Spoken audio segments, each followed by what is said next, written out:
উফ, হাই বন্ধুরা, আমি যাচ্ছি আলিপুরে ওষুধ আনতে। ওষুধ শেষ।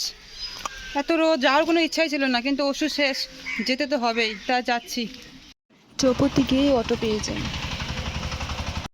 আজ এত রৌদ্র আর তার মধ্যে এত গরম, প্রচুর ঘামছি অটোর মধ্যে।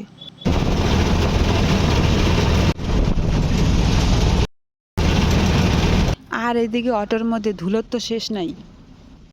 এত টাইম সব কিছু ঠিক ছিল, যখনই আমি ভিডিওটা বন্ধ করি তখনই আমি অটোর মধ্যে প্রচণ্ড জোরে একটা ব্যথা পাই মাথার মধ্যে। মাথা সঙ্গে সঙ্গে ফুলে যায়। আমি একাই ছিলাম, আর ব্যথা পাওয়ার সঙ্গে সঙ্গে আমার চোখে জল এসে পড়ে।